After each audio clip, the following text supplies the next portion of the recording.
Halo semuanya, perkenalkan nama saya Nurul Hanifah dari kelompok C dengan NIM 21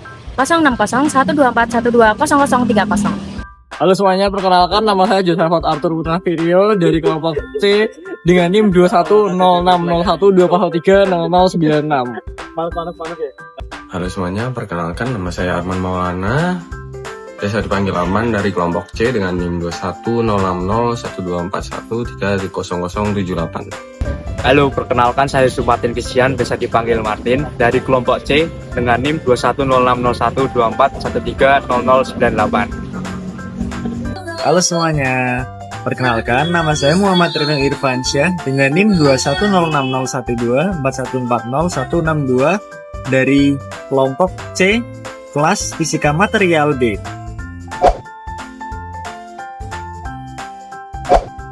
Halo semuanya, perkenalkan saya Nurul Hanifah. Pada kesempatan kali ini, saya akan membahas secara komprehensif mengenai efek feedback pada semikonduktor untuk tugas kelompok C. Bayangkan, jika panas yang terbuang dari mesin kendaraan, laptop, atau bahkan panas dari proses pembangkitan listrik skala besar bisa langsung diubah menjadi energi listrik tanpa komponen yang bergerak. Inilah keajaiban dari termoelektrik, dan fenomena fundamental yang mendasarinya adalah efek feedback. Secara sederhana, efek feedback adalah fenomena di mana perbedaan suhu atau delta T antara dua titik pada suatu material konduktor atau semikonduktor menghasilkan perbedaan tegangan listrik atau delta V. Fenomena ini pertama kali diamati oleh Thomas Johann Seebeck pada tahun 1821. Oke, selanjutnya mari kita bedah lebih dalam mekanisme fisika di balik efek Seebeck. Pertanyaannya adalah bagaimana perbedaan suhu bisa berubah menjadi tegangan listrik. Ketika salah satu ujung material semikonduktor dipanaskan, atom-atom pada daerah panas ini akan bergetar lebih kuat akibat energi termal yang meningkat. Energi panas ini kemudian ditransfer kepada elektron bebas atau hole sebagai pembawa muatan di dalam material. Sehingga partikel-partikel tersebut memperoleh energi kinetik yang lebih tinggi dibandingkan pembawa muatan di daerah yang lebih dingin. Oke, karena memiliki energi yang lebih besar, pembawa muatan pada sisi panas akan bergerak lebih aktif dan mulai berdifusi menuju ke sisi yang lebih dingin. Proses ini mirip seperti molekul gas yang menyebar dari daerah berenergi tinggi ke daerah berenergi rendah. Dalam konteks semikonduktor ini, perpindahan ini menyebabkan pembawa muatan tidak lagi terdistribusi secara merata di sepanjang material. Akibat perpindahan tersebut, terjadi akumulasi atau penumpukan muatan pada sisi dingin. Sementara sisi panas mengalami kekurangan muatan relatif. Pemisahan distribusi muatan ini menimbulkan medan listrik internal di dalam material. Medan listrik yang terbentuk arahnya berlawanan dengan arah difusi pembawa muatan. Semakin banyak muatan yang terpisah, semakin kuat medan listrik internal yang dihasilkan. Pada titik tertentu, gaya elektrostatik dari medan listrik ini akan cukup besar untuk menahan laju difusi termal pembawa muatan dari sisi panas ke sisi dingin. Ketika gaya dorong akibat gradien suhu dan gaya tarik medan listrik mencapai keseimbangan, sistem berada dalam kondisi setimbang. Pada kondisi inilah terbentuk beda potensial listrik yang stabil antara kedua ujung material. Beda potensial inilah yang kita ukur sebagai tegangan efek Seebeck. Tegangan yang muncul murni akibat adanya perbedaan temperatur pada material. Oke semuanya, sekarang kembali lanjut, kita masuk ke koefisien Seebeck. Jadi di sini ada rumus buat koefisien Seebeck sendiri, S sama dengan negatif delta F per delta T. Nah, selanjutnya mungkin kalian bertanya-tanya kenapa material tuh tiap dipanasin tegangan yang keluar tuh beda-beda.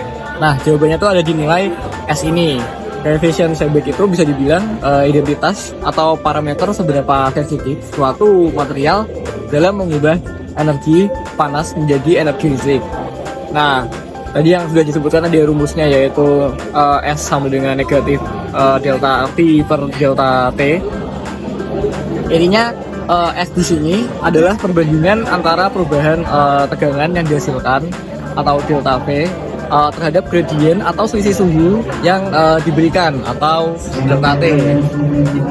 Untuk satuannya secara formal kita pakai volt per Kelvin atau P per K. Tapi karena efek Seebeck ini menghasilkan listrik yang cukup kecil. Jadi listriknya Seebeck ini kecil. Di jurnal-jurnal teknik atau pada saat praktikum kita tuh bakal lebih sering ketemu satuan mikrovolt per Kelvin atau UP per K. Jadi jangan kaget kalau misalnya angkanya kelihatan besar. Itu biasanya cek dulu satuannya. Nah, ada satu lagi detail yang terlupakan nih. Itu biasanya ada di tanda minus di depan rumus itu. Tanda minus ini tuh bukan sekedar formalitas otomatis, tapi konvensi standar yang kasih tahu kita arah pergerakan muatan.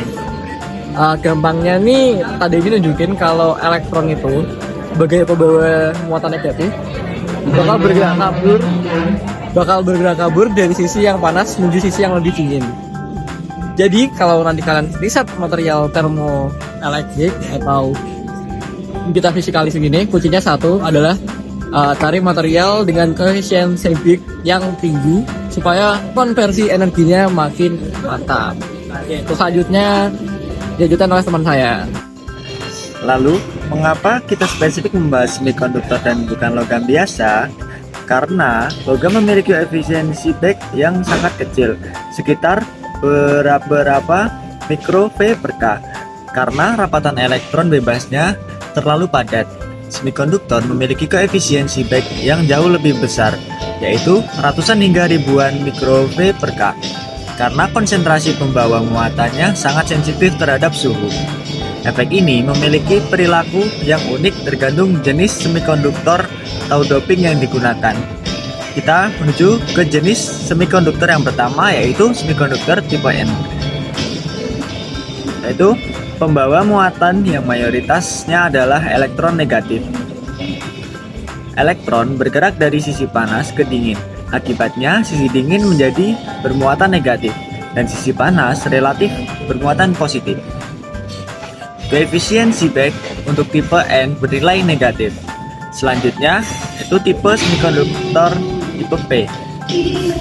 Nah, itu pembawa muatan mayoritasnya adalah hole atau positif.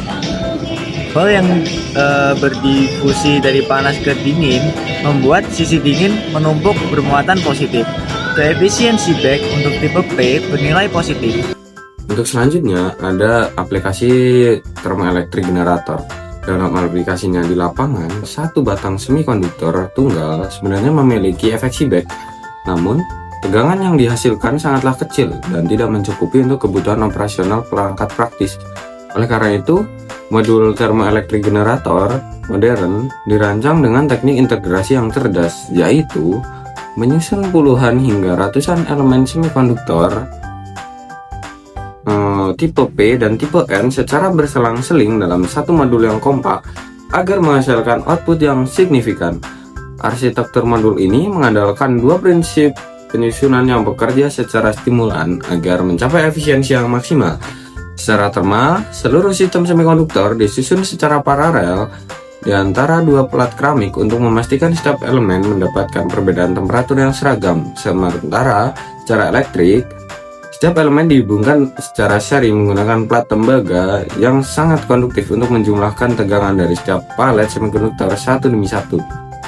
Melalui kombinasi desain yang unik ini, di mana elemen disusun secara paralel secara termal namun secara elektrik, namun menghasilkan daya yang sangat stabil dan kuat untuk menggerakkan berbagai perangkat elektronik berdaya rendah, menyuplai daya bagi sensor IoT jarak jauh di area terpencil, hingga melakukan energy harvesting dengan memanen energi dari panas terbuang pada sistem industri besar seperti pipa, boiler, mesin pembakaran, maupun turbin uap. Dari penjelasan yang sudah dipaparkan, maka dapat ditarik kesimpulan yang pertama, efek Seebeck adalah fenomena munculnya tegangan akibat gradien suhu karena difusi pembawa muatan listrik. Yang kedua, semikonduktor adalah material yang ideal karena memiliki koefisien Seebeck yang tinggi. Yang ketiga, tipe N menghasilkan polaritas negatif di sisi dingin, sedangkan tipe P menghasilkan polaritas positif di sisi dingin. Yang keempat, fenomena ini membuka peluang besar untuk teknologi energi terbarukan dan konversi energi solid state. Mungkin sekian penjelasan komprehensif dari kelompok kami mengenai efek Seebeck pada semikonduktor. Sekian dan terima kasih.